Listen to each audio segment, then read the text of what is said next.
Combination of capacitor में हमें देखना है सबसे पहले सीरीज कॉम्बिनेशन, फिर पैरेलल कॉम्बिनेशन, फिर combined combination of capacitor.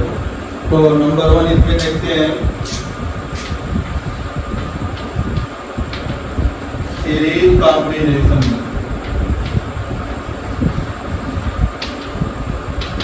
Series combination में तीन का हम लोग लेके चलेंगे। पैरेलल कॉम्बिनेशन में भी 3 कैपिटल ले लेंगे, सीरीज कॉम्बिनेशन में 3 कैपिटल ले लेंगे। तो मानते हैं यहाँ पे हमारे पास 3 कैपिटल है कि जिसकी कैपेसिटी C1 होगी, इसको जोड़ा गया है दूसरे कैपिटल से जिसकी कैपेसिटी C2 होगी, इसको जोड़ा गया है तीसरे कैपिटल से जिसकी कैपेसिटी कितनी होगी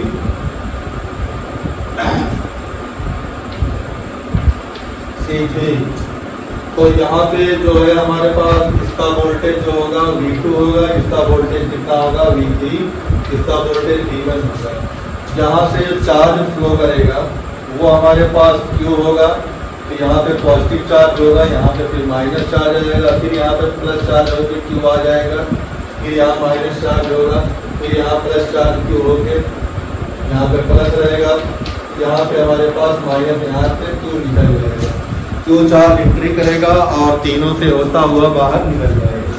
तो इस तरह से हम 3 जो है कैपेसिटर मान लेंगे जो आपस में जुड़े हुए हैं सीरीज कॉम्बिनेशन में। Q चार्ज की यहाँ से एंट्री हुई है, ये पॉइंट हमारे पास A हो गया, ये पॉइंट हमारे पास B हो गया। इस डायग्राम पे 1 नंबर मिलता है। तो अब हमारे पास जो है Q सेम है, फ्लो हो रहा है।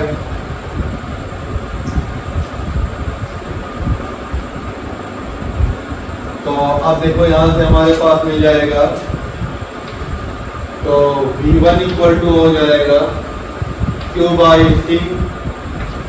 इसी तरह से V2 इक्वल टू हो जाएगा Q बाई C2। V3 हो जाएगा हमारे पास Q बाई C3।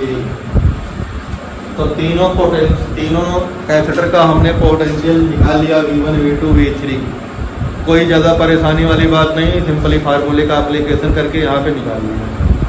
और डायग्राम भी कोई टिपिकल नहीं है, एक के बाद एक को जोड़ दिया, प्लस को माइनस से, माइनस को प्लस से जोड़ा है। ये नहीं कि प्लस का प्लस से जोड़ दिया गया। ये सीरीज कॉम्बिनेशन में पॉइंट जो होता है नेगेटिव पॉजिटिव बहुत इंपॉर्टेंट होता है, इसको देखना है। अभी तक वैसे प्लस का प्लस से नहीं आया है, जो प्लस का प्लस से आ जाएगा तो वो दूसरा हो जाएगा। ठीक, अब ये चीज़ पहली बेसिक हो गई। दूसरी चीज़ हमारे पास होती है V जो होता है सभी V का सम होता है। ये बेसिक फार्मूला है। Potential of a whole system is a algebraic sum of the individual part of the system. ठीक, पोटेंशियल सिस्टम का जो डिफरेंट सिस्टम का जो होता है वो होल पार्ट के पोटेंशियल के बराबर तब होगा जब उनको अलजेब्रिक हम ऐड कर देंगे। अब एक मान लेते हैं इन तीनों कैपेसिटर को एक नए कैपेसिटर से चेंज कर दिया। जब नए कैपेसिटर चेंज करेंगे तो ये पॉइंट हमारे पास A हो जाएगा, यहाँ पे जो है ये पॉइंट B हो जाएगा, क्योंकि कैपेसिटी C हो गई और इसका पोटेंशियल V हो गया और इसमें वही चार्ज की जो है फ्लो हो रहा है। तो इस मेथड से हमारे पास जो है V की वैल्यू क्या हो जाएगी Q बाई C। अब ये C जो है इक्विवेलेंट है, ये सीरीज में है तो इसको हम CS नाम दे सकते हैं। S stand for series. तो इक्विवेलेंट कैपेसिटी का जो है एक कैपेसिटर लगा दिया, इसको हम CS नाम देते हैं। यहाँ पे CS हो जाएगा। अब हम हमारे पास जो ये स्टैंडर्ड फार्मूला है, इस फार्मूले में करते हैं। तो since V equal to V1 plus V2 plus V3, कुछ है नहीं, 4 नंबर क्वेश्चन आता है। डायग्राम पे 1 नंबर और 1 ना लिखा हमने 1 नंबर और उसके बाद 2 नंबर या 3 नंबर यहाँ मिलता है। तो क्वेश्चन 5 नंबर का करके 1 नंबर कहीं का कोई बच्चा रॉन्ग कर दिया है तब भी 4 नंबर मिल जाता है। अकॉर्डिंग टू दिस कॉन्सेप्ट जो है हम लोग इसको आगे प्रोसीड करेंगे। तो 1 नंबर जो है डायग्राम बना के तुरंत मिल जाएगा और इक्विवेलेंट डायग्राम अगर बना दोगे और डिफरेंट फार्मूले लिख दोगे तो इसके ऊपर भी 1 नंबर मिल जाएगा। तो 2 नंबर वहाँ हो गया, 3 नंबर इसमें हो जाएगा। इस इक्वेशन में वैल्यू सब्स्टिट्यूट करने का 1 नंबर होता है, तो Q/C हो जाएगा। ये Q/C1 plus Q/C2 plus Q/C3। इसमें जो वैल्यू सब्स्टिट्यूट कर देते हैं तो इससे भी एक मार्क्स मिल जाता है। तो ये हमारे पास इस तरह से हो गया, क्यू राइट हैंड से कॉमन लेके कैंसिल कर देंगे तो 1/CS इक्वल टू हो जाएगा 1/C1 plus 1/C2 plus 1/C3। तो ये पैरेलल का सीरीज कॉम्बिनेशन में जो है इक्विवेलेंट कैपेसिटेंस का जो है फार्मूला बन जाता है। अगर मान लिया हमारे पास इसमें टी के प्लेस कितने हो और ज़्यादा हो तो उसका फार्मूला हमारे पास लाइक रहेगा। इन जनरल तो 1/CS इक्वल टू हो जाएगा 1/C1 1/C2 1/C3 1/CN। अगर n कैपिटल को सीरीज में हम ऐड कर दें, ठीक इसी फार्मूले को और जनरलाइज कर दो। ये एग्जाम में नहीं देना होता बट यहाँ पे हम लोग देख ले रहे हैं। अगर सारे कैपेसिटर की कैपेसिटी कितनी हो जाए C1 C2 C3 सब किसके बराबर हो जाए, C के बराबर हो जाए, तो ऐसा कॉम्बिनेशन हो जिसमें इक्वल कैपेसिटेंस ऐड किए जाए।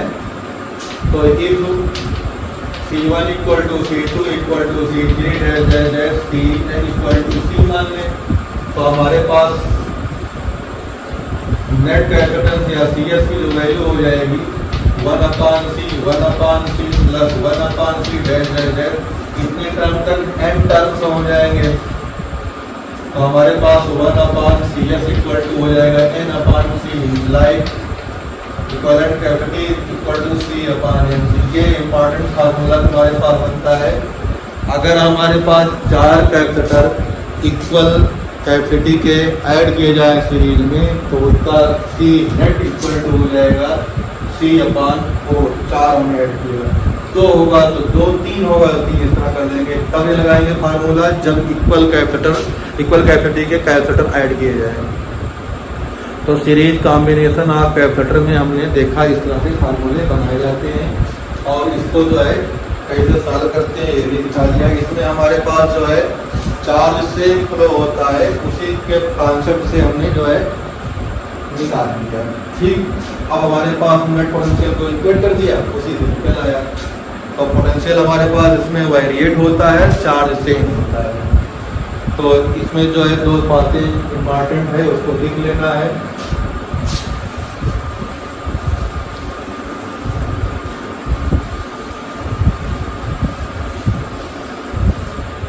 तो सीरीज कॉम्बिनेशन में जो होता है हमारे पास पहला पॉइंट है क्यू क्या होता है, सेम होता है। दूसरा पॉइंट है V क्या होता है, डिफरेंट होता है। V जो है अलग अलग कैपेसिटर पे अलग अलग होगा लेकिन सब पे क्यू क्या होता है, सेम होता है। ऐसे जहाँ पे वोल्टेज की वैल्यू डिफरेंट और चार्ज सेम लाना हो तो वहाँ पे हम लोग सीरीज कॉम्बिनेशन ऑफ कैपेसिटर लगाएंगे। फ्यूचर में बहुत सी ऐसी सर्किट बनानी पड़ेगी जहाँ पे हमें क्यू को सेम पहुँचाना होगा। तो तुरंत हमारे दिमाग में आना चाहिए क्यू अगर सेम पहुँचना है तो डैट मीन्स सीरीज कॉम्बिनेशन ही होना चाहिए और वोल्टेज जो है कहीं कम कहीं ज़्यादा इस केस में हो सकता है। तो 2 पॉइंट इसमें याद रखना है तुम्हें। लेकिन नेट एनर्जी का जो फार्मूला होगा वो हमारे पास हाफ CS V² के बराबर हो जाएगा। जो V हमारे पास होगा between both terminal A and B होगा और CS जो होगा equivalent capacitance of the system होगा। तो ये 3 चीज़ इसमें याद रखनी है। Q same, V different, energy stored in whole system half CS into V²। ये पहले इक्विवेलेंट कैपेसिटर के कॉम्बिनेशन के इन सीरीज फॉर्म है। इसको देखना है, इसके ऊपर न्यूमेरिकल लगाना है, फिर आगे देख के बताते हैं क्या है क्या नहीं है।